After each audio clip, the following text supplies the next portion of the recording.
My name is Helen Carter. I am 64 years old. I worked for more than 4 decades as a bookkeeper at a small construction company in Ohio. Numbers kept me steady. They gave me order when life at home was often chaotic. I am a widow, and for many years I believed my only purpose was to raise my 2 sons, Daniel and Mark. Every choice I made, every sacrifice, circled back to them. But tonight, as I lay in a hospital bed with tubes in my arms and machines beeping beside me, I realized something that cut deeper than any scalpel. My sons chose a seat in the bleachers, overstanding by their mother's bed. That is not a metaphor. Those are the exact words I heard, half conscious, when the doctor called them. The doctor's voice trembled as he explained, "Your mother may not survive tonight." And my oldest, Daniel, answered without hesitation, "We can't leave." "We're at the ball game." Mark echoed him in the background, his voice casual, almost laughing. That single sentence tore through the haze of painkillers and monitors. It hit me harder than the heart attack that had dragged me into the ICU in the first place. I was rushed to the hospital unconscious. The doctors tried their best. They called my sons, but they replied, "We can't. We're at the ball game." Even after being told, tonight might be her last, they never came. A week later, they finally showed up. But my bed was empty, and on it, only a single note remained. The moment they read it, the color drained from their faces. That is where this story begins. Before I take you through everything that happened, I want to invite you to stay with me. If you have ever felt invisible in your own family, if you have ever given your last ounce of strength to people who looked the other way, then this story will speak to you. Take a moment to like this video, subscribe, and turn on the notification bell. Not just for me, but because every time one of us shares a story like this, someone else out there feels less alone. Now, let me take you back to that night in the ICU. I remember the ceiling lights, too white, too cold. I remember the taste of metal in my mouth and how every beep of the monitor sounded like a countdown. I could barely move, but my ears still worked. I heard the nurses. I heard the phones. I heard everything. And when the doctor shook his head and said quietly, "They are not coming," I felt a silence inside me that was louder than the machines. It was not the silence of death. It was the silence of realization. The kind of silence that makes you see your entire life lined up, like receipts on a desk. All the bills I paid for them, all the uniforms I washed, all the birthday cakes I baked alone after their father passed. And now, at my weakest moment, all of that weighed against a ball game, and I lost. I want you to imagine this with me. You are lying in a hospital bed. The doctor calls your children. He says, "If you want to say goodbye, come now." And you hear them laugh. You hear them refuse. You hear them say, "We can't. We're at the ball game." How would you feel?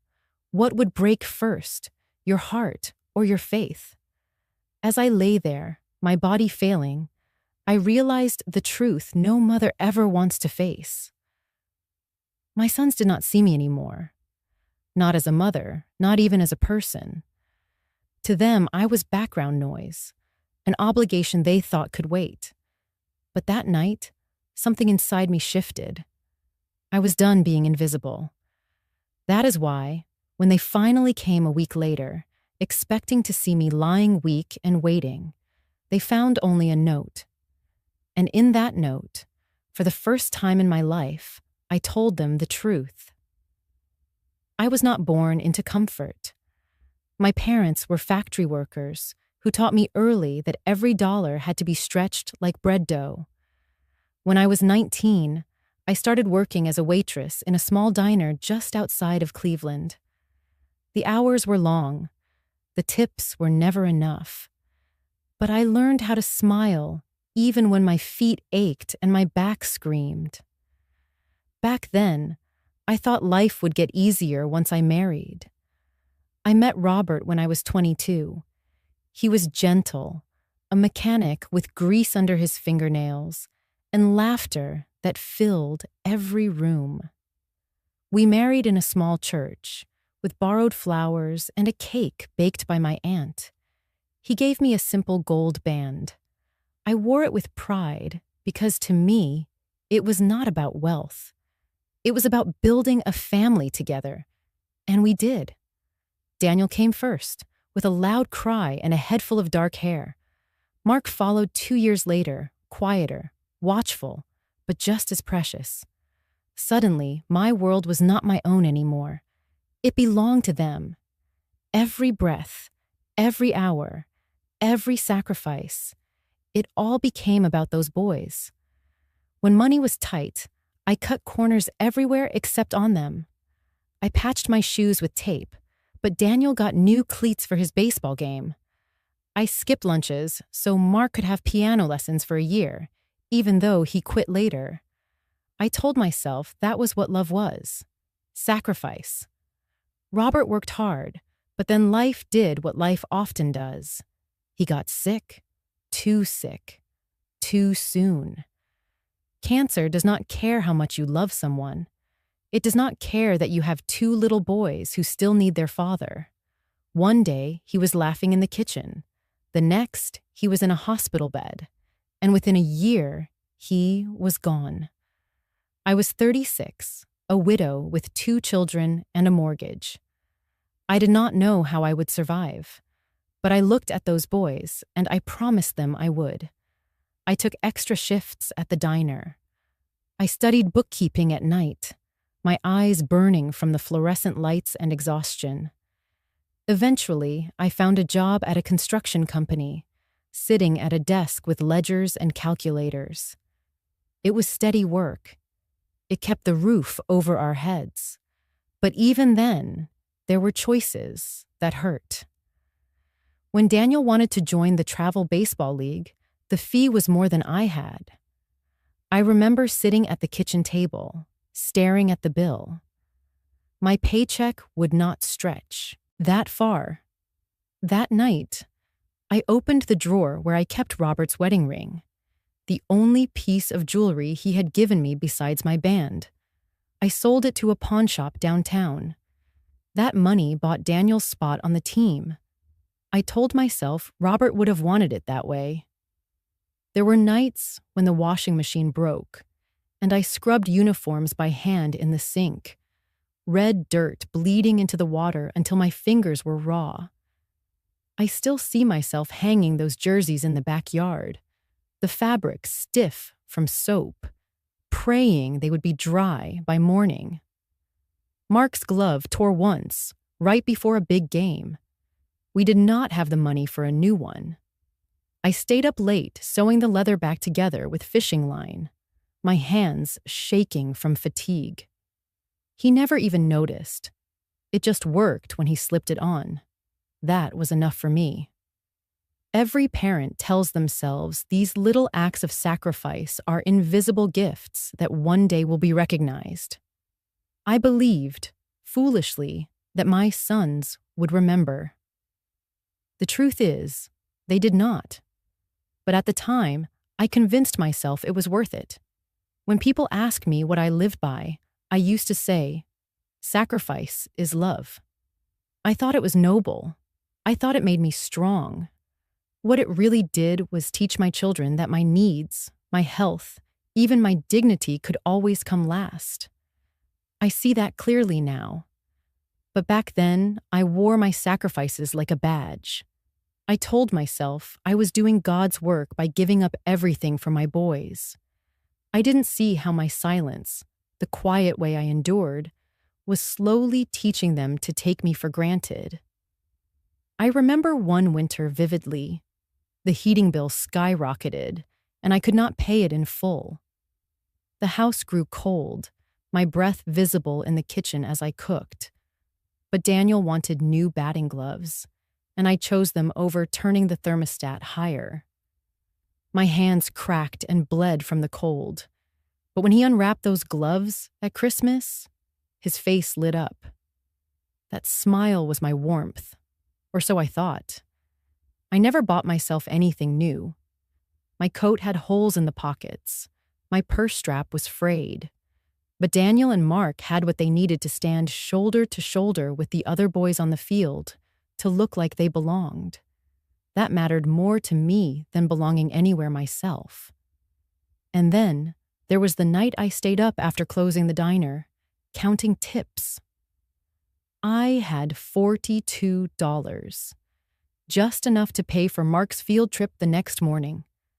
I ate stale crackers in the dark kitchen, and I cried, not from hunger, but from relief that he would not be the only child staying behind. Years stacked on like plates, cracked and glued back together. The weight of them all balanced on my shoulders, but I carried it. I carried it because I thought that was what mothers do.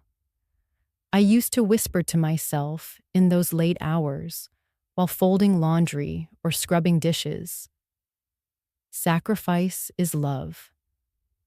I wanted to believe that every sleepless night, every dollar spent, every aching bone would one day circle back in the form of respect, gratitude, maybe even tenderness from my sons.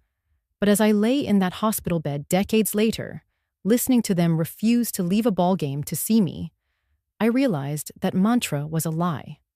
Sacrifice is not love. Love is love.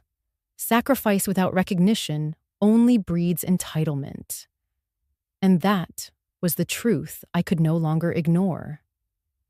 By the time Daniel and Mark were grown men, I expected some weight to finally lift from my shoulders. I had imagined a day when the bills were not all mine to juggle, when I would not lie awake at night wondering how to cover 2 rents, 2 car payments, 2 lives. But the truth is, the boys never really left my nest. They only built their lives on top of mine, as if my back was permanent scaffolding. Daniel was the first to slip. After college, he racked up credit card debt chasing weekends in Las Vegas with his friends.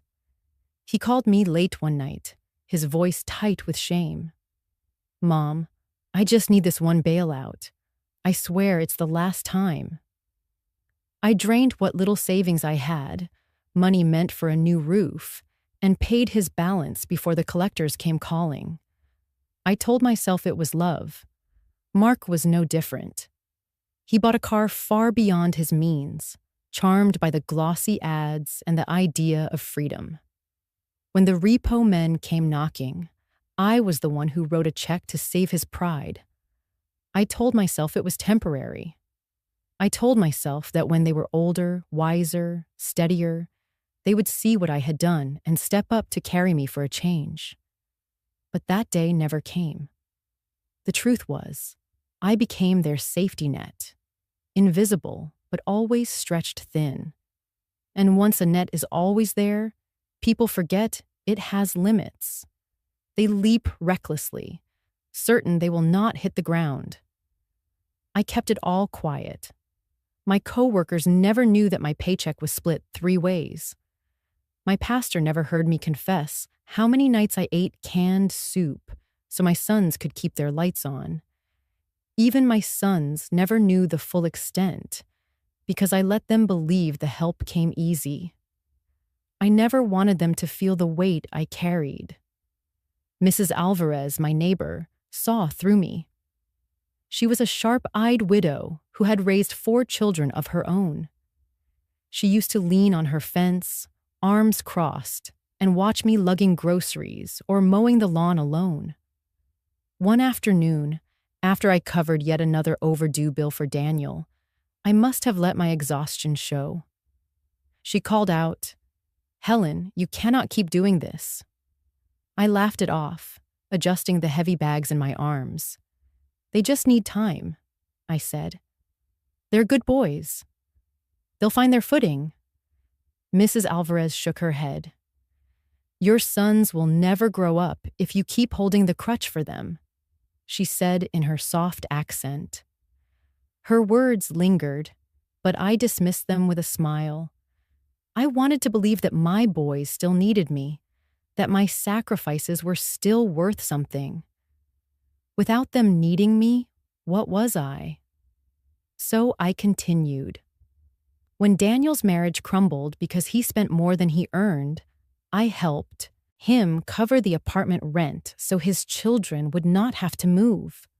When Mark lost his job after showing up late too many times, I let him stay in my spare room, his dirty laundry piled high while I tiptoed around, still cooking his favorite meals. I remember once, sitting at my kitchen table, staring at the checkbook. My bank balance was barely 3 figures. Yet Daniel's voice echoed in my ear from the night before. "Mom, just this once more." The pen felt heavy in my hand as I wrote the check. I told myself that was what mothers do. Mrs. Alvarez knocked that same week, carrying a plate of tamales. She set them down on my counter and looked me straight in the eye. "Helen," she said, "love is not rescuing. Love is teaching them to swim, not carrying them on your back forever." I wanted to argue. I wanted to say that without me, they would drown. Instead, I smiled thinly and said, "They'll get there. I still feel needed." The truth was, I clung to that feeling, needed. If they ever stopped needing me, I was terrified I would vanish into the background, just another old widow with no purpose. My sacrifices, I thought, were my ticket to relevance. But slowly, the sacrifices shifted from noble to humiliating. I hid the overdue notices from my own mailbox, tearing them into tiny pieces before anyone could see. I pawned my jewelry, the last bits Robert had given me. I skipped my own medical appointments because co-pays felt extravagant compared to Daniel's phone bill or Mark's car insurance. I told no one, not my church group, not my boss, not even Mrs. Alvarez when she pressed. To the world, I was still the strong mother who held her family together. To myself, I was a bank that never closed, an anchor no one respected, but everyone depended on. Looking back, I see the pattern clearly. Every last time was followed by another. Every promise to change was drowned by silence. And every warning from Mrs. Alvarez was brushed aside by my desperate need to feel important. I see her now, standing on that fence line, shaking her head. "Your sons will never grow up if you keep holding the crutch for them." At the time, I believed she was wrong. I thought I was building loyalty, that one day Daniel and Mark would look back and realize how much of myself I gave away. I was wrong. I had always marked Robert's birthday and our wedding anniversary with a quiet ritual. Even after he passed, I kept the tradition alive. I would cook his favorite meal, lasagna layered thick with ricotta and mozzarella. And I would set the table as if he might walk in from the fields like he used to. For years, it was just me and the memory of him. But this time, I wanted my sons to come home. I called Daniel first. "It's the day your father and I were married," I said, trying to make my voice sound light, not pleading. "I thought maybe you and Mark could come over for dinner. I'm making lasagna." There was a pause on the other end of the line. Then his voice came back, distracted. Mom, tonight's the big game. We've got tickets already. Maybe another night?" I tried not to let the disappointment leak into my voice. "Of course," I said softly. "Enjoy the game." I called Mark anyway, hoping he might be different. He laughed gently. Mom, you know how much Daniel's into baseball. I can't ditch him. We'll come by this weekend instead, okay? I told him it was fine. I always told them it was fine. That evening, I pulled out the lasagna dish anyway. The kitchen filled with the smell of garlic and tomatoes, the oven humming like an old friend. I laid the table with 3 plates. I even polished the silverware, the good set Robert and I had received as a wedding gift. I set out 2 wine glasses for the boys, though I knew they would stay empty. When I stepped back, the table looked both full and heartbreakingly bare. 2 empty chairs sat across from me, waiting for sons who would never arrive. I folded the napkins neatly, smoothing them with my hand.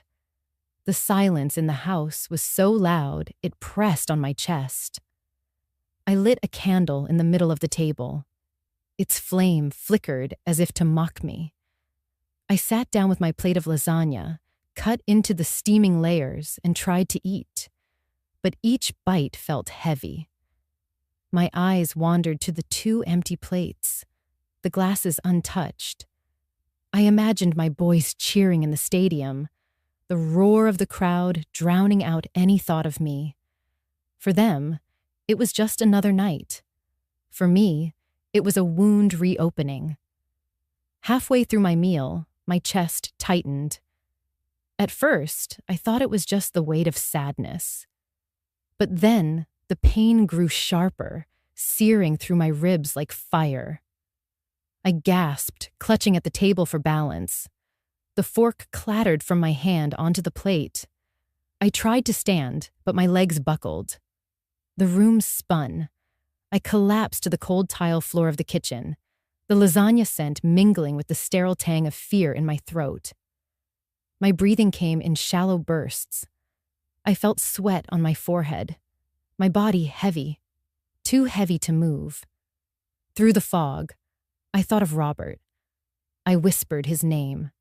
And then, in the dark edges of my mind, I wondered if this was how it ended.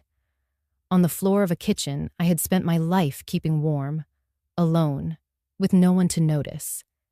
It might have been minutes or hours. I could not tell, when I heard the sharp rap of knuckles on glass. Then a voice. Mrs. Alvarez. She often stopped by in the evenings, sometimes with leftover tamales, sometimes just to chat. She must have seen the candle flickering in the window or sensed something was wrong. Helen, she called. Then louder. Helen, are you there? I wanted to answer, but my voice caught in my throat. I heard her footsteps on the porch, then the creak of the door. She must have pushed it open. Helen, she cried when she saw me sprawled on the kitchen floor. Her hands were on my face a moment later, warm and trembling. Oh God. Hold on, querida. I'm calling 911. The sound of her phone dialing was a lifeline. Her voice was urgent but steady as she spoke to the dispatcher. 64-year-old woman, severe chest pain. She's collapsed. She's not responsive. Yes, 184 Maple Street, hurry. She stayed by my side, brushing the hair from my face, whispering words I could barely hear. Stay with me, Helen. You are not leaving us tonight. The sirens came fast, their wails piercing the quiet of the neighborhood. Red and blue lights flashed across the walls of my kitchen, a surreal dance of color over the plates still waiting at the table. 2 paramedics rushed in, lifting me gently onto a stretcher. I caught a glimpse of Mrs. Alvarez standing in the doorway, her hands pressed together in prayer. As they wheeled me out, my eyes caught the table one last time, the lasagna cooling, the wine glasses empty, the chairs still waiting. The ambulance doors shut with a slam. Inside, the medic's voice echoed above me. Stay with us, ma'am. Can you hear me? I tried to answer, but the world blurred, the pain pulling me under.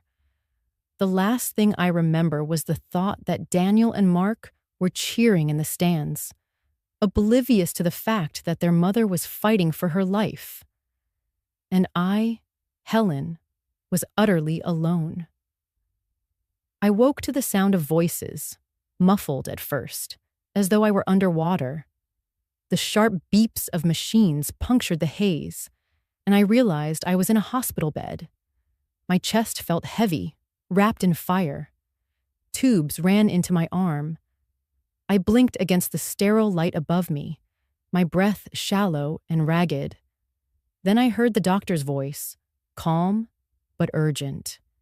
He was standing near the foot of my bed, speaking into the phone. "Yes, this is Dr. Matthews. I'm calling about your mother, Helen Carter. She's in critical condition. I need you to understand. She may not survive tonight." The words cut through the fog like glass. My heart stuttered as I waited for the reply. A man's voice crackled back, unmistakable. "Daniel, my son. We can't leave. We're at the ball game." For a moment, I thought I must have misheard. Surely he didn't say that. But the silence that followed was confirmation enough. The doctor spoke again, more insistent now. "Sir, I'm telling you this may be her last night. If you want to see her, you need to come now." Daniel's voice came again, flat, impatient. "I told you, we're at the game. We'll check in later." Then the line went dead. I lay there, the weight of the words pressing harder than the pain in my chest. My son, my boy, whom I had raised with every scrap of strength and sacrifice, had chosen a stadium seat over my bedside. My lips parted, but no sound came out. The doctor glanced at me, perhaps realizing I had heard. His face softened with pity, and that pity was almost worse than the pain. Minutes later, another call. The doctor tried Mark. His voice was lighter, almost rehearsed. "Doc, I can't just walk out. Daniel's here with me. We'll come by tomorrow, okay?" Tomorrow. As if tomorrow were promised. The line went dead again. I stared at the ceiling tiles, counting the little specks of gray, trying to anchor myself. The truth was undeniable now. My sons were not coming. Not tonight. Maybe not at all. Tears burned behind my eyes, but I forced them back. Crying would take energy, and I had so little left.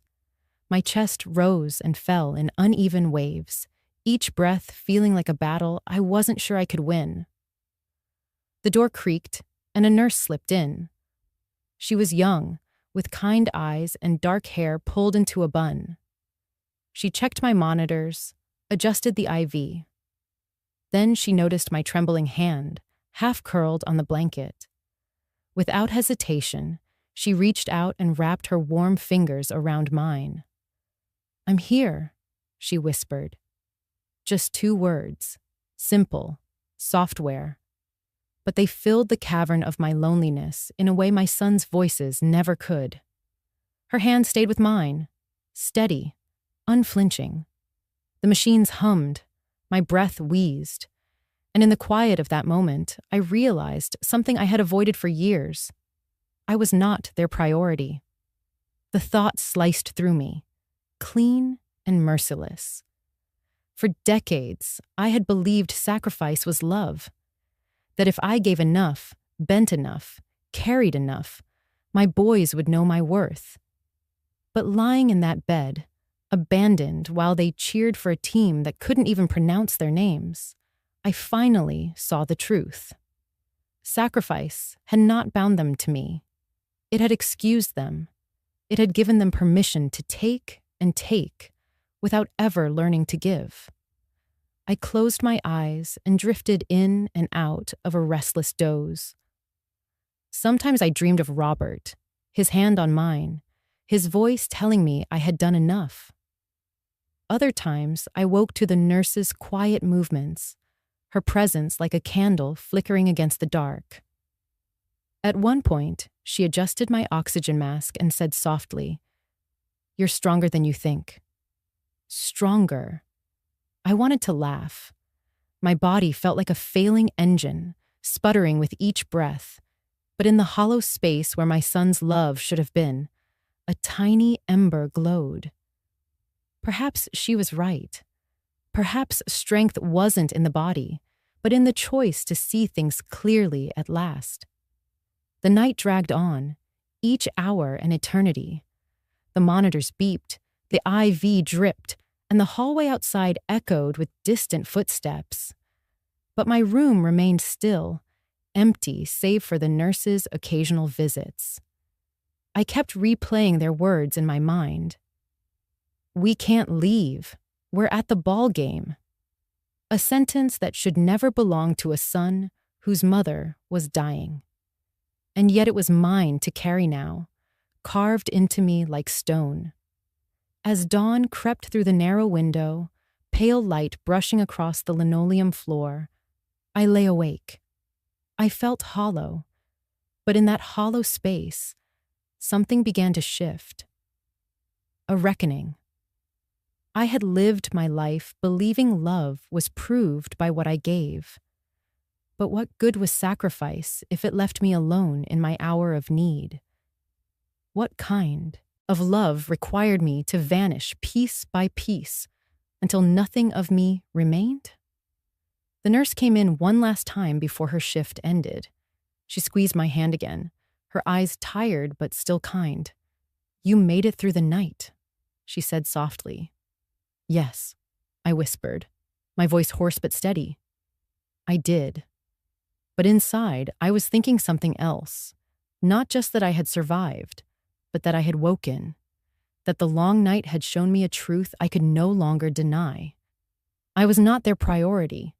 And maybe, just maybe, it was time to stop making them mine. The following morning, the nurse returned with a clipboard of forms. I asked her quietly, almost shyly, "Could you bring me a sheet of paper? And a pen?" She tilted her head, curious, but didn't press. Within minutes, she came back with hospital stationery and a blue ballpoint pen. She set them gently on the rolling tray beside my bed.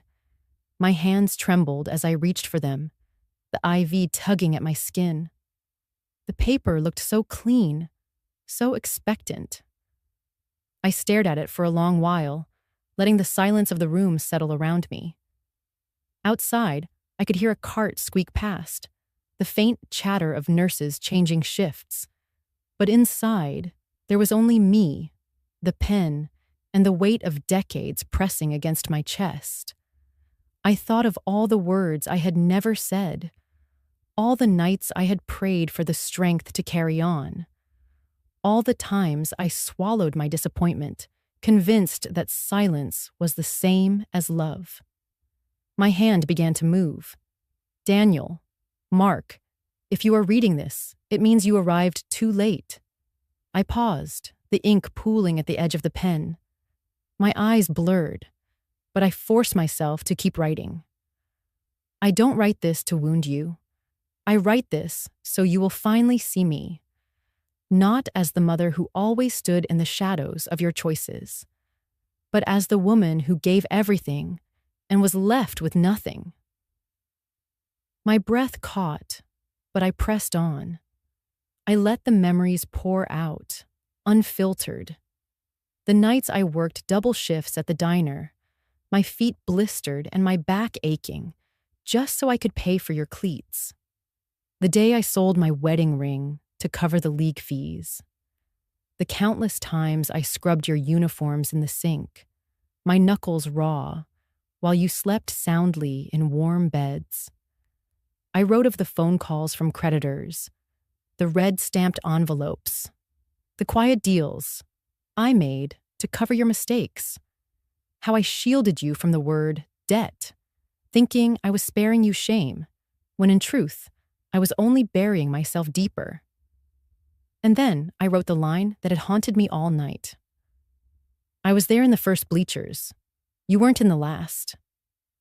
The words lay stark against the page, heavier than any sentence I had ever spoken. I set the pen down, letting my fingers rest. My chest ached, but there was a strange relief in the release of it all. For the first time, my truth had shape, had weight beyond the confines of my body. Then I reached for my purse, which the nurse had placed on the chair by the wall. With high effort, I unzipped the worn leather and searched inside. Beneath a folded grocery receipt and a tube of faded lipstick, I found what I was looking for: a ticket stub. The first game I ever took Daniel to. He was 7. His eyes had lit up like the stadium lights themselves, his little hands clutching the bag of peanuts I had saved for weeks to buy. The team had lost miserably, but it hadn't mattered. What mattered was that we were there together. The stub was crumpled now, its ink faded, but I'd kept it all these years. Proof of my presence. Proof that I had shown up. I slipped it carefully between the pages of the letter, securing it like a seal. A relic of love, but also of absence.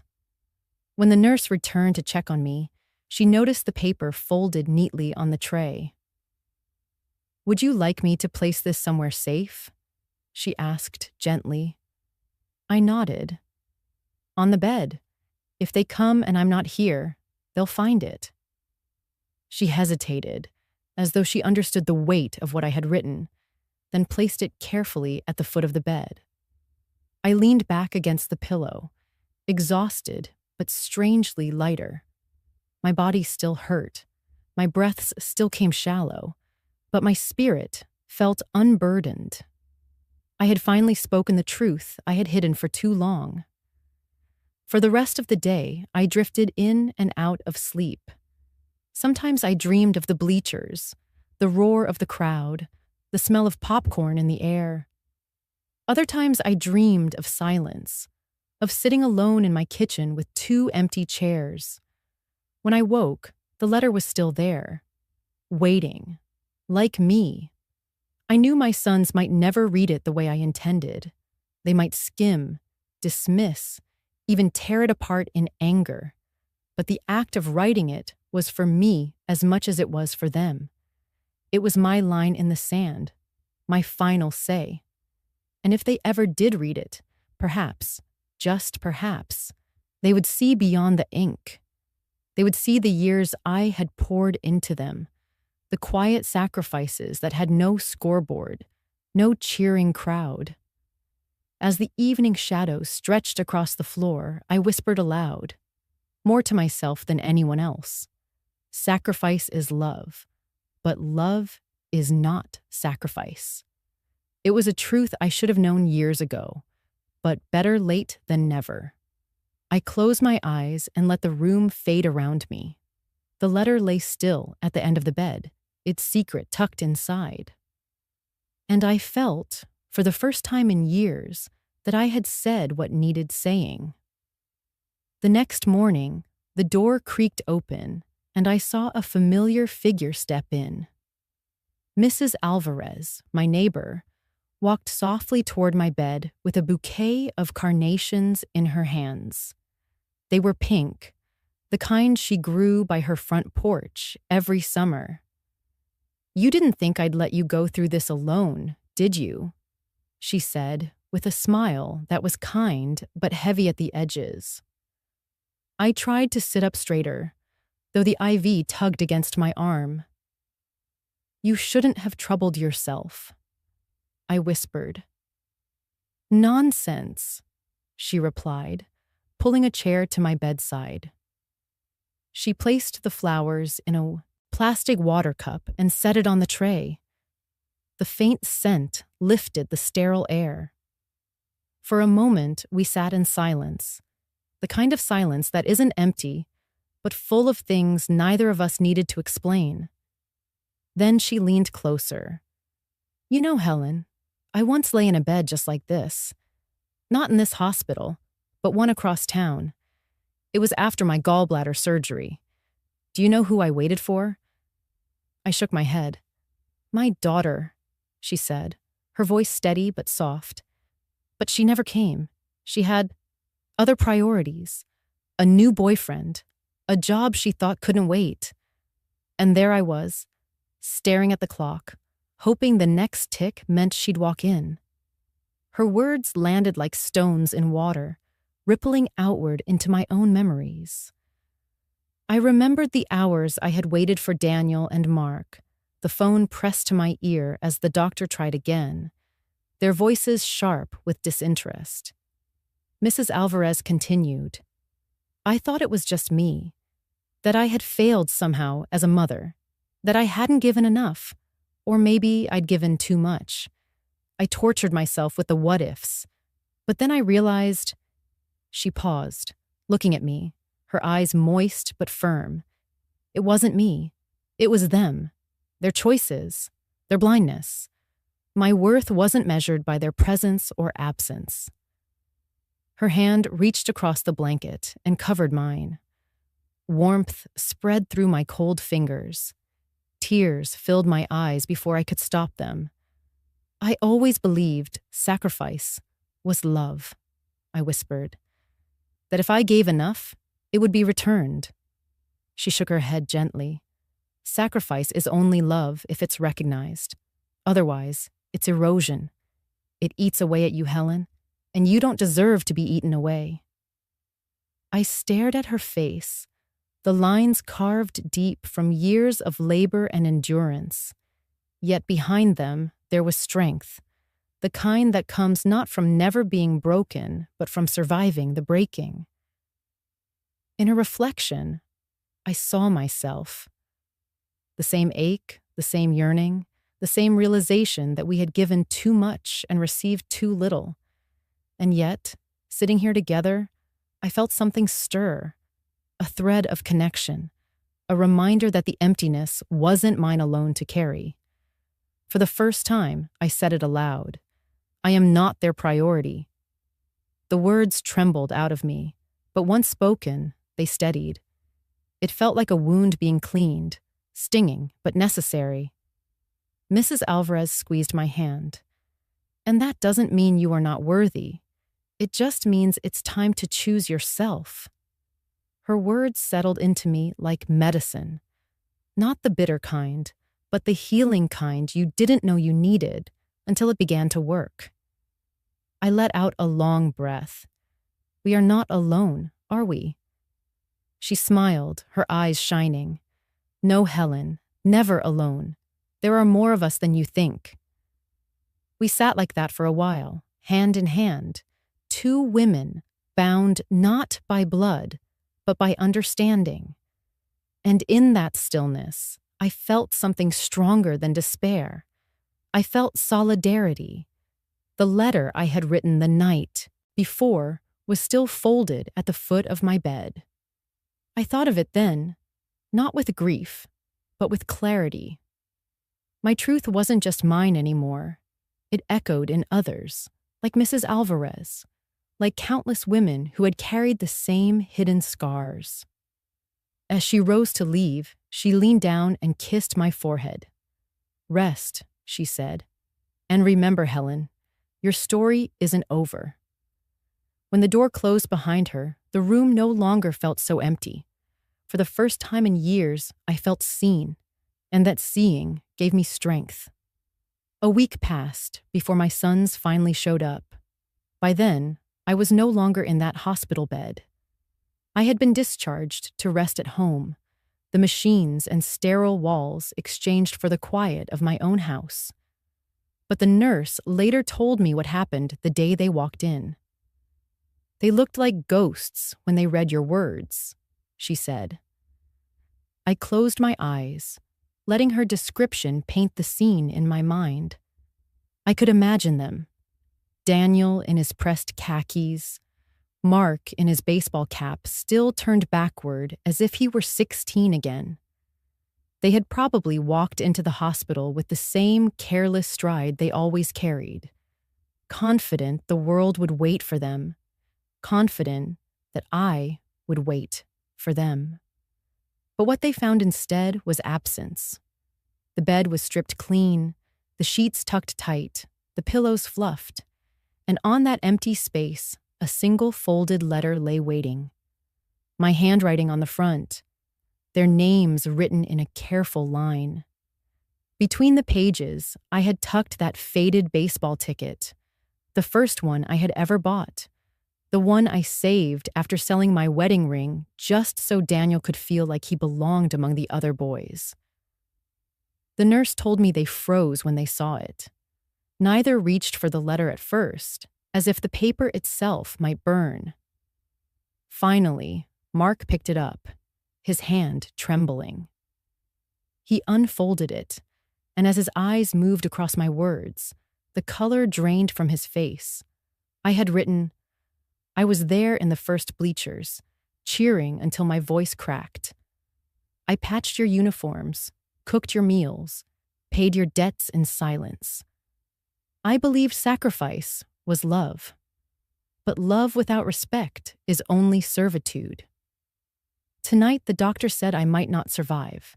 And when they called you, you chose seats in the stadium over a chair at my bedside. That is when I finally saw the truth. You were not there in my last bleachers. You never came.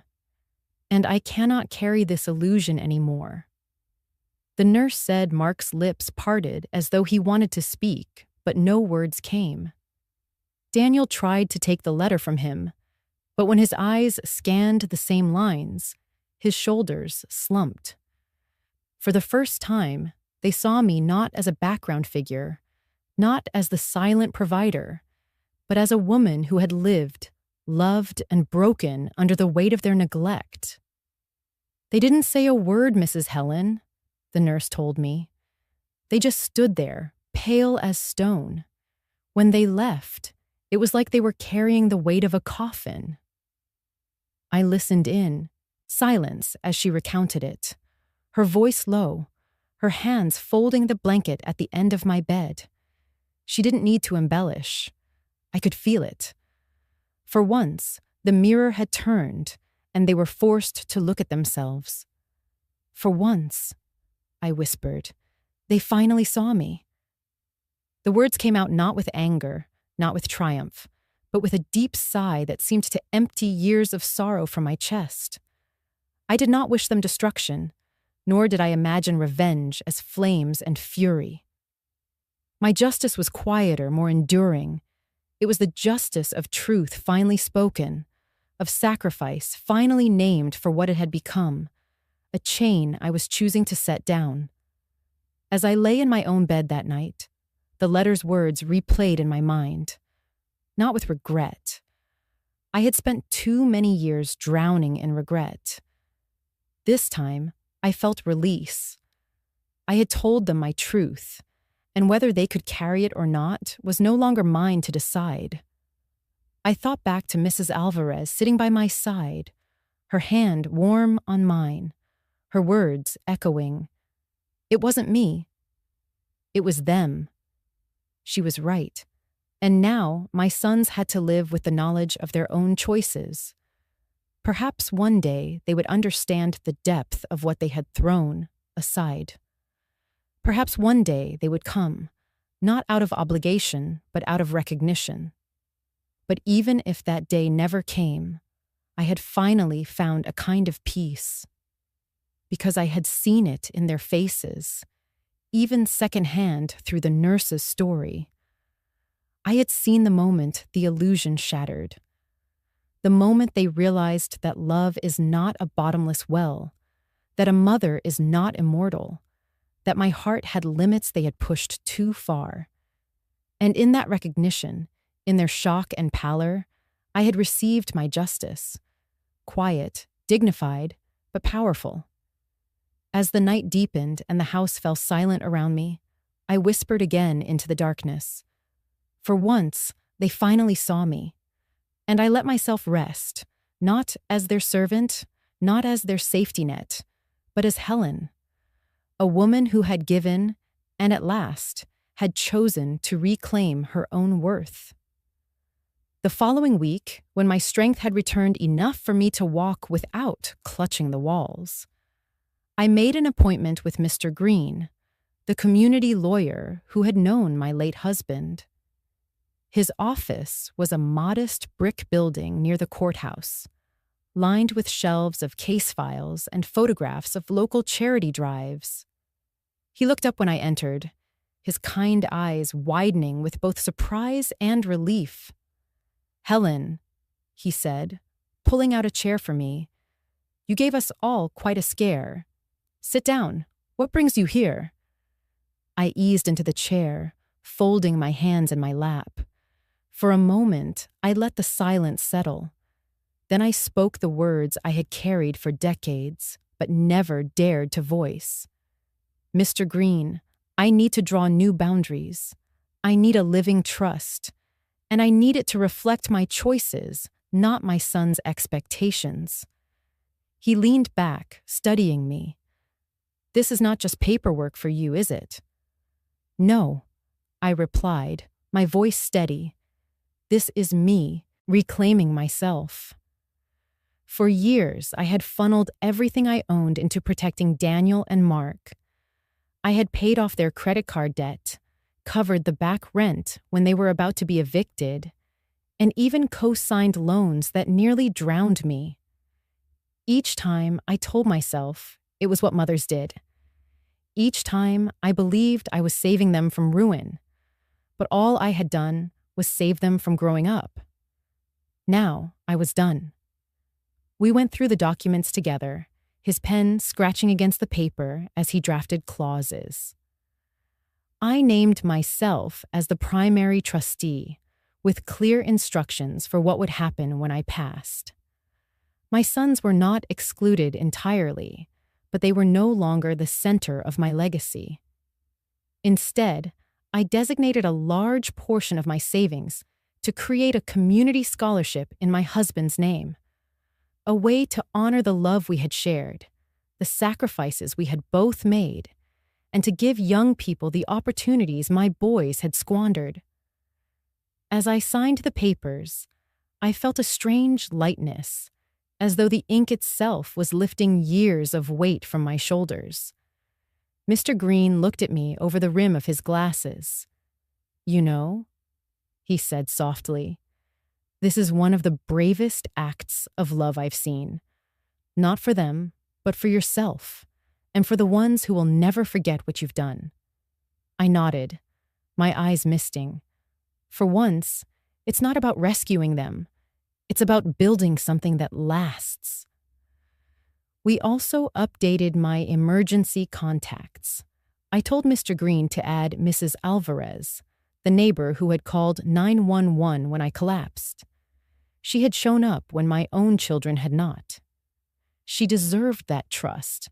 And more than that, I deserved to know that if the worst happened, someone who truly cared would be called. When I left his office, the sun was setting, painting the courthouse steps in orange light. My folder of documents felt heavier than its paper should allow, but also solid, grounding. It was proof that my life was no longer tethered to two men who had never shown up when it mattered most. That night, as I prepared a simple dinner, I thought back to the countless times I had dug into my emergency fund for Daniel and Mark.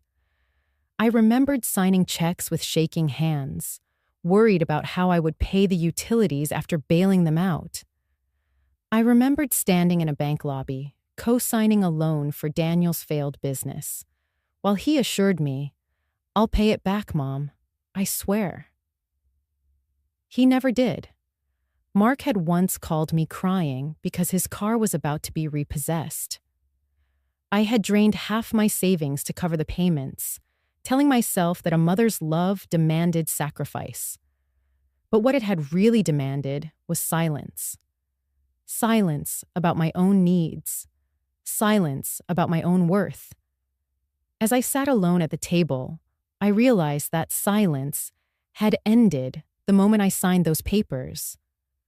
The twist of irony was not lost on me.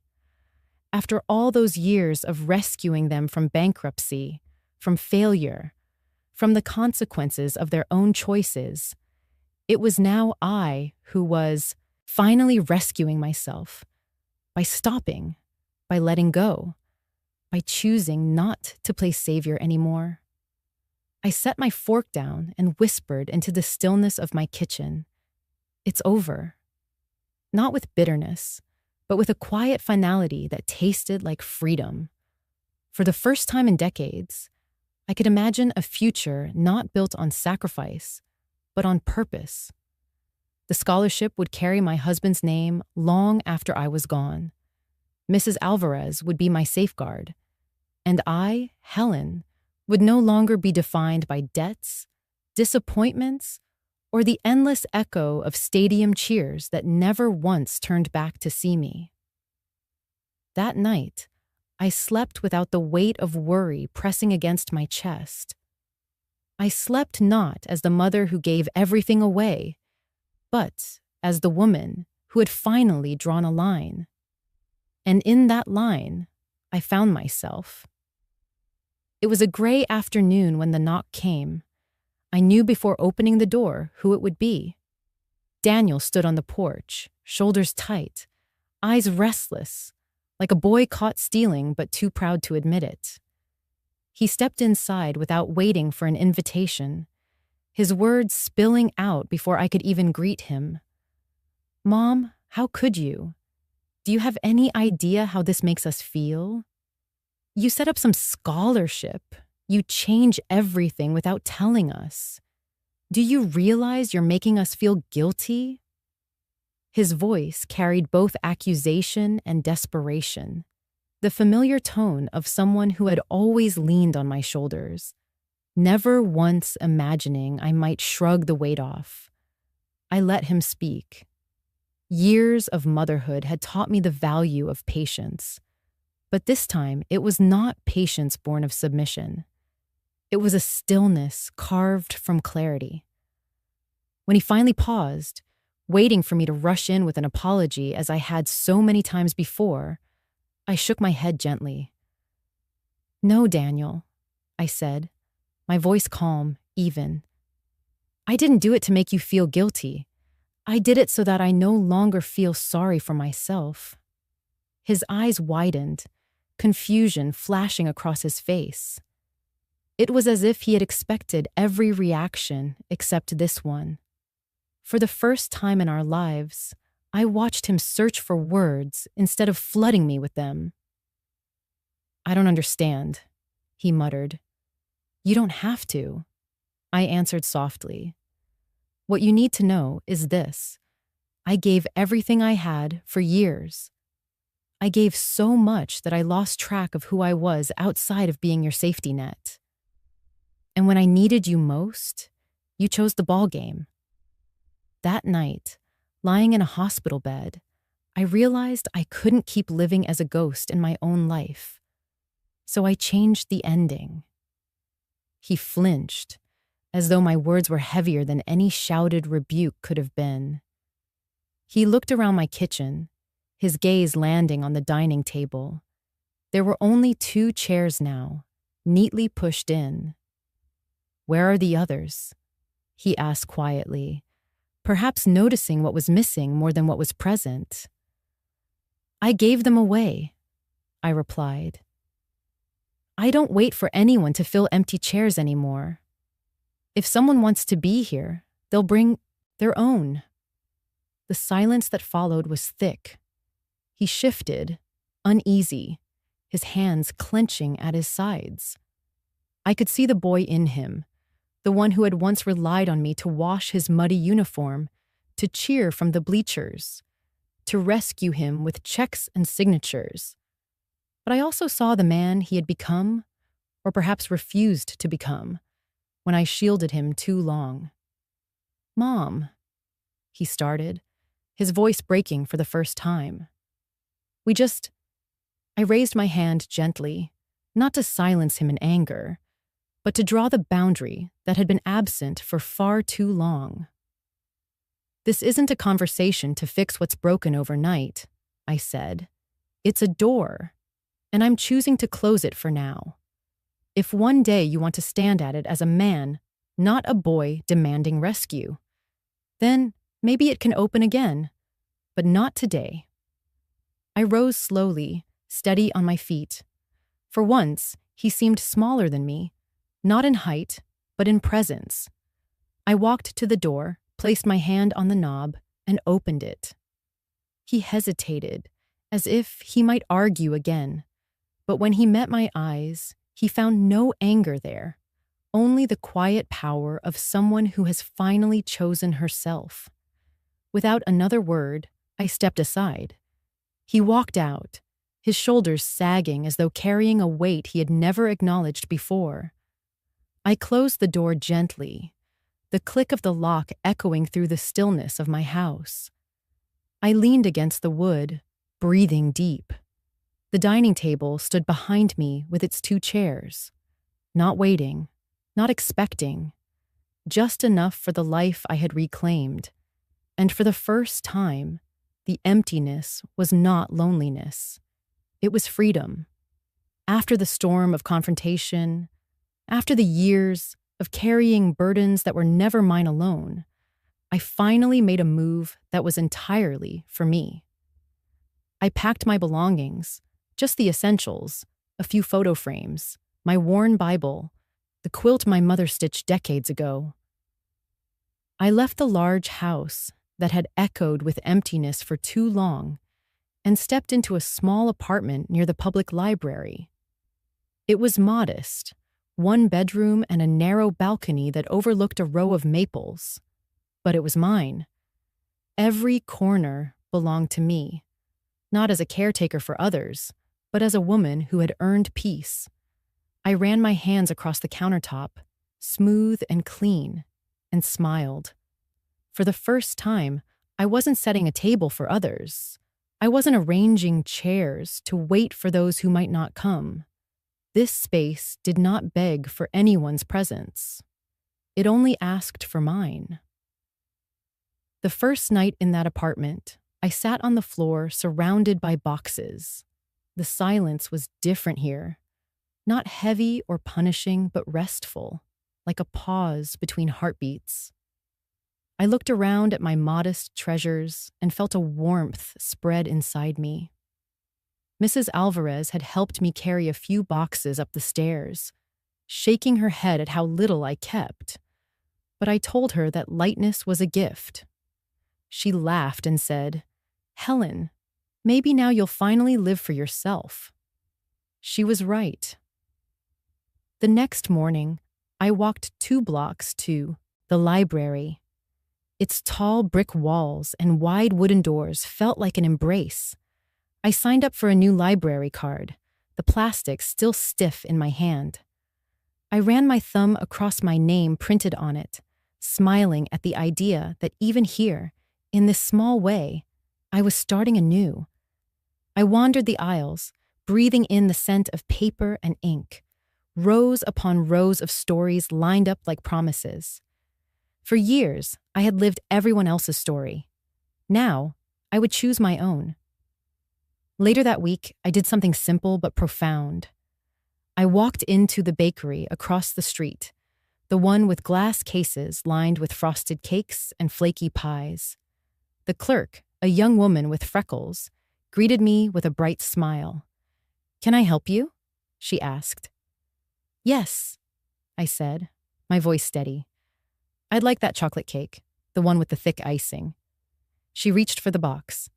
"Special occasion?" I paused, then smiled. "Yes, for me." Her eyebrows lifted, then she nodded with a kind of respect I hadn't expected.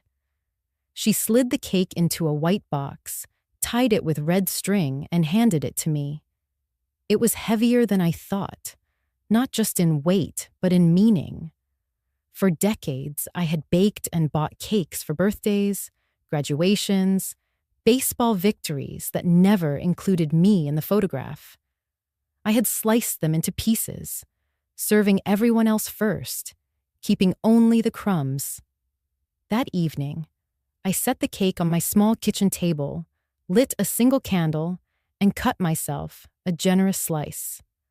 I took the fork in my hand, held it for a moment, and whispered, "For decades, I served everyone else a slice. Tonight, I eat mine whole." The first bite was sweet, almost overwhelming. Tears stung my eyes, not from sadness, but from release. Every flavor was a reminder that I deserved joy, that I had been starving not for food, but for acknowledgement, for respect, for the permission to take up space in my own life. I sat back in the chair and looked at the table. Only one plate, only one fork, and it was enough. In the weeks that followed, I created a new rhythm. Mornings at the library, afternoons tending a few potted plants on my balcony, evenings reading or writing letters that had no obligation, only choice. Sometimes Mrs. Alvarez would join me for tea, and we would sit in the golden light, two women who had known abandonment but chose resilience. My sons tried to call. I let the phone ring. Not from hatred, but from boundary. I no longer rushed to save them from themselves. They would have to face their own nights of silence. Perhaps, in time, they would learn what I had learned, that love without respect is only chains disguised as care. One evening, as I closed a book and watched the sunset paint the sky in streaks of pink and gold, I felt an unfamiliar sensation. Peace. It wasn't the absence of pain, but the presence of dignity. I had not been erased by my sacrifices. I had simply been waiting all along to reclaim the woman who lived underneath them. The chocolate cake became my small ritual. Each month, I bought a slice or baked one myself, not because I needed sweets, but because it was a reminder that I no longer lived on crumbs. I lived on fullness. And in that small apartment near the library, with the quiet hum of life unfolding outside my window, I finally understood what freedom tasted like. It was rich, it was bittersweet, and it was entirely mine. In the months that followed, my days settled into a rhythm that felt like breathing for the first time in years. Each afternoon, as the sun dipped low and painted the walls of my little apartment in shades of amber, I set out 2 teacups. Mrs. Alvarez would come knocking right on time, her steps slow but sure, carrying a small tin of cookies she insisted on sharing. We would sit at my tiny table, steam rising from our cups, the clink of porcelain filling the space once dominated by silence. Our conversations were gentle, sometimes filled with laughter, sometimes with pauses, where our eyes did the speaking. She told me stories about her youth in Mexico, about the years she spent working double shifts at the diner to give her children chances they never seemed to notice. I shared my own memories, some painful, some tender, and each time I spoke, I felt less like a woman defined by abandonment and more like one defined by survival. We had both lost the illusion of children who would stand by us. But in its place, we had gained something different. A chosen family. One built not on blood, but on understanding. It was during one of these tea afternoons that a letter arrived from the community center. My scholarship fund, the one I had set up with my savings, had chosen its first recipient. A girl named Emily. She was 14, a promising young athlete, the only girl on her school's baseball team. Her mother worked 2 jobs, and her father had long since left. The scholarship would cover her gear, travel, and training fees. When I read her name out loud, Mrs. Alvarez clasped her hands together and said, "Dios mío, Helen, you are planting seeds." A week later, I was invited to the community hall for a small ceremony. The room was simple, folding chairs, banners hand-painted by volunteers, the smell of coffee brewing in the back. Parents, children, neighbors filled the space with quiet pride. When Emily walked in, I saw myself reflected in her, a girl with bright eyes and a uniform too big for her thin frame, clutching her worn glove like it was the most precious thing she owned. They called my name to the front. I walked slowly, my steps steady, my heart beating in a rhythm that was not fear, but fullness. Emily stood there, shifting nervously from foot to foot. I smiled at her, and she smiled back, shy but fierce. I handed her the scholarship certificate, the official proof of support. But then, I reached into my bag and pulled out a small wooden frame. Inside it was the faded ticket from the very first baseball game I had ever attended for my sons. I had saved it, for decades, tucked it between bills, journals, and prayers, a reminder of where my sacrifices began. I pressed the frame into her hands. This, I told her softly, was my first seat in the bleachers. I was there cheering with everything I had. I hope you carry it with you, and remember that someone believes in you. Don't waste your light waiting for others to see it. Shine anyway. Her eyes widened. She looked down at the ticket, then back at me. For a moment, her lower lip trembled, but she held it together the way athletes do, strong in front of a crowd. She nodded, gripping the frame to her chest. The audience clapped. I could see her mother wiping her eyes in the back row. And in that moment, something inside me healed. The ticket, once a symbol of all I gave away without return, had transformed into a torch passed to someone who might carry it differently. Not as a burden, but as fuel. After the ceremony, Emily came up to me. "Thank you, ma'am," she whispered. "I won't forget this." I touched her shoulder and said, "Play hard, Emily. Play for yourself." That night, as Mrs. Alvarez and I shared our tea, I told her what happened. She smiled, her eyes glistening. "See, Helen? The world does not end when blood disappoints you. Sometimes it begins when strangers become kin." I looked at the 2 cups on my table, at the warmth of her presence in my life, and I knew she was right. I had lost my sons to their own selfishness, but I had gained something richer. A young girl chasing her dream, an old friend by my side, and a community that now carried a piece of my heart forward. The chosen family we build is not always the one we expect, but sometimes it is the one that saves us. And as I set my cup down that evening, I felt no emptiness, only gratitude. In the quiet months after my recovery, I heard less and less from my sons. Their absence became another kind of silence I had to learn to live with.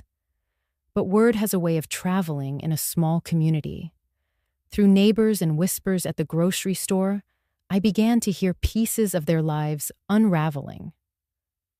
Daniel had lost his job. The company downsized, and his name was on the list. Mark, meanwhile, had racked up debts with credit cards and a failed investment scheme. The 2 of them, once united in neglect, were now at odds with each other, fighting over the idea of inheritance they thought would save them. I was not surprised. For years, I had been their safety net, the invisible cushion that softened every fall. I paid overdue bills without a word, co-signed loans that nearly ruined my credit, and even sold my wedding ring to keep their lights on.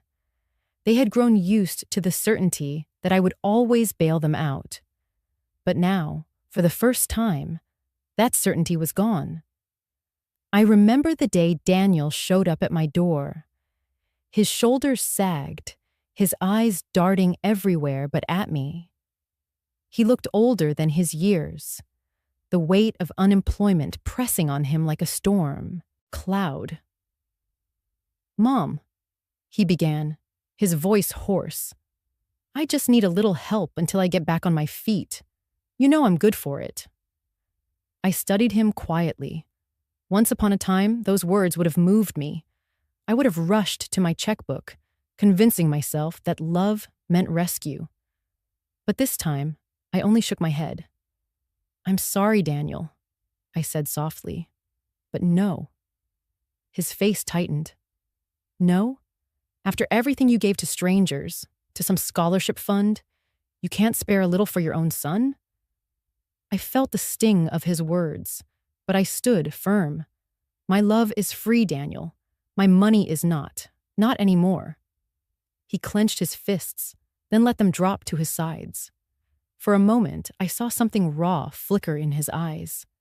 Not just anger, but fear. Fear of failing. Fear of facing the world without me as his crutch. He turned away without another word, and I closed the door, knowing this was the first true boundary I had ever drawn with him. Not long after, Mark called me. His voice was rushed, almost desperate. "Mom, listen," he said. "Daniel's losing it. He blames me for everything, but you know the truth. You know I tried. I just made some bad calls with the money. But if you step in, just this once, we can fix it before it gets worse." I could hear the chaos in the background, a television blaring, the clatter of dishes, maybe even a slammed door. His life was unraveling, and he wanted me to stitch it back together.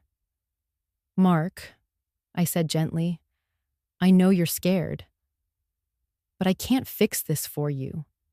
That's not my role anymore." He grew quiet, the silence stretching long enough for me to hear his uneven breathing.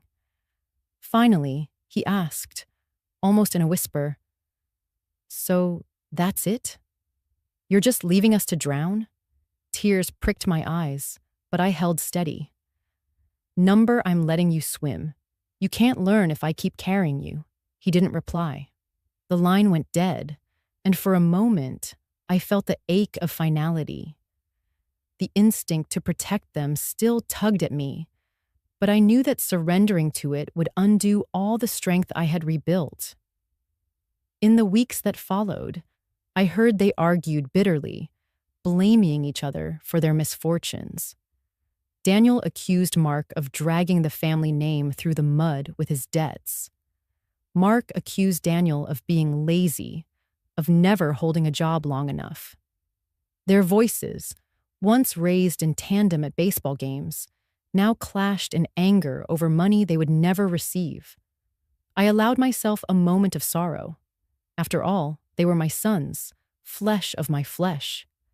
To watch them unravel was a kind of grief, but grief and regret are not the same. For the first time, I did not regret drawing my line in the sand.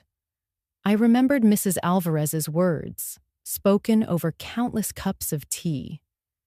"We cannot rescue people who choose to stay broken." And I thought of Emily, the young girl clutching that framed ticket, her eyes blazing with determination. She had reminded me of what hope looked like when it was still pure, when it was not twisted by entitlement or dulled by ingratitude. That was where my energy belonged now. So when Daniel and Mark circled back again, trying to guilt me with tears or anger, I met them with the same answer, steady as a stone. My love is free. My money is not. They could argue, they could curse, they could walk away in rage or return in shame. But my resolve would not change.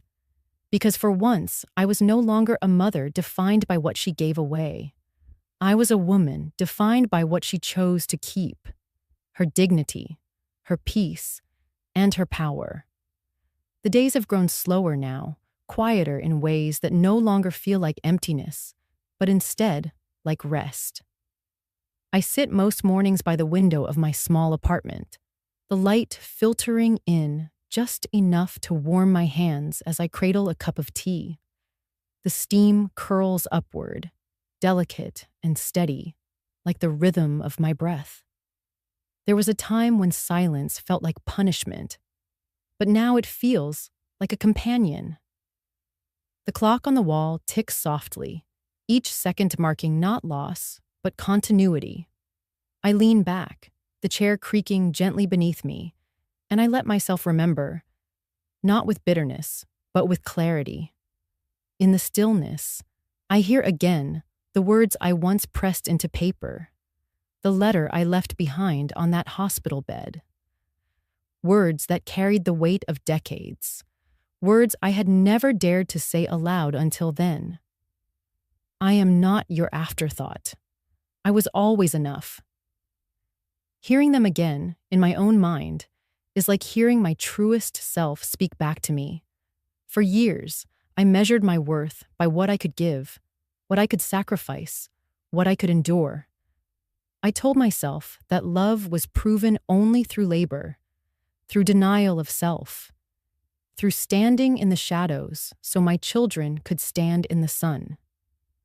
But that night in the hospital, when the doctors called my sons and their answer was a ball game instead of my bedside, something broke, and in breaking, something else was born. I sip my tea, its warmth spreading through me, and I realize I no longer feel the ache of waiting. I no longer wait for a call that may never come, for footsteps that may never climb the stairs to my door, for apologies that may never be spoken. Waiting was its own kind of chain, and now I am free of it. The lasagna pan I once scrubbed for family dinners sits empty in the cupboard, untouched, but not forgotten. The chairs around my table remain few, by choice, no longer symbols of absence, but of intention. When I set the table now, I set it for myself or for those who truly come.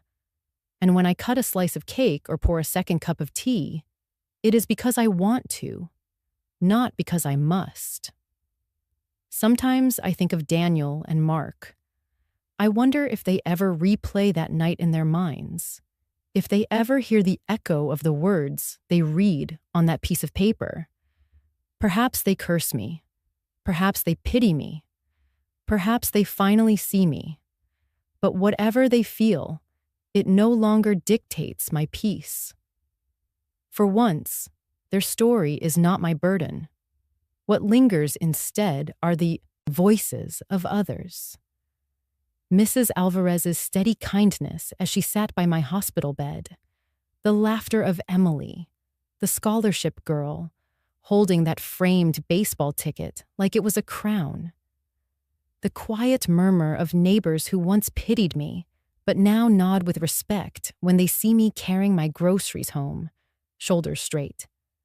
Those voices form a new chorus in my life, one that tells me I am not invisible, not disposable, not forgotten. The steam from my tea swirls and fades, and I watch it disappear without sadness. Things come and go. Children's innocence, marriages, health, even rings of gold once slipped onto fingers. But dignity, once reclaimed, does not vanish. It lives inside me now, stronger than the pull of old habits, brighter than the shadows of past mistakes. A smile creeps onto my face, small at first, then steady. Not a smile for anyone to see or applaud, but one for myself alone. It is the smile of a woman who has walked through fire and chosen to keep walking, who has tasted bitterness but now savors sweetness, who has spent decades serving others a slice and at last sits down to enjoy the whole piece. The room is quiet, save for the ticking clock. I let it fill the space. I let it remind me that time, for all its cruelty, also heals. I am not their afterthought. I was always enough. And for the first time, I believe it. For most of my life, I spoke to rooms where no one truly listened. Tonight, I want to speak directly to you. If you have ever been left behind, if you have ever set a table and stared at empty chairs, I want you to know something important. You are not invisible. Your worth is not measured by who shows up for you, or by how loud the crowd cheers from the bleachers. Your value is not in the noise of others. It rests quietly, deeply, in you. I learned this lesson late, perhaps later than I should have, but maybe right on time. When no one came, I discovered how to come for myself. When the phone never rang, I found a silence that was not abandonment, but healing. And when my sons chose a ball game over my life, I realized that love cannot be begged or bartered. Love must be freely given. So if you are listening to me now, and you have known the sting of being overlooked, please carry this truth with you. You do not need to wait on someone else to see you, to choose you, to prove that you matter. Sometimes the most powerful choice you will ever make is to show up for yourself. If no one else comes, then come for you. I want to ask you something. Have you ever felt that same sharp edge, that same emptiness I once carried? Have you ever stood up, dusted yourself off, and whispered, "I deserve better," even when no one else agreed? If so, I want to hear from you. Tell me your story. Share how you rose, how you reclaimed your ground, how you found peace. Leave it in the comments below, because I promise you, I will read every single word with gratitude. I do not tell my story for pity. I tell it so that perhaps you will see yourself reflected in it, and in that reflection, find strength. Maybe you think I was wrong. Maybe you believe I should have forgiven more, or waited longer, or tried harder. If so, tell me that too. I can hold your thoughts with respect, because what matters most is that we talk about it, that we do not stay silent where silence breeds hurt. Before we say goodbye, let me ask, where are you listening from right now? Is it a quiet morning, a warm cup of coffee steaming beside you, the sun just breaking through your curtains? Or is it late at night, your world hushed, and stories like mine the company you keep while the rest of the house sleeps? Wherever you are, I hope you feel less alone, knowing we share this moment together. If this story has touched your heart, I invite you to join us here, not just to hear more stories like mine, but to belong to a community that still believes in kindness, in healing, and in second chances. Consider subscribing, turning on the bell so you will know when another voice rises to tell a story you might need to hear. Because sometimes, just sometimes, the miracle you are waiting for is not a knock at your door, but a voice across the distance saying, "You are not forgotten." Thank you for spending your time with me today. I know how precious your time is, and it humbles me that you chose to share it here. Wherever you are, whatever stage of life you stand in, may you carry this truth with you. You are not anyone's afterthought. You are enough. Take care of yourself.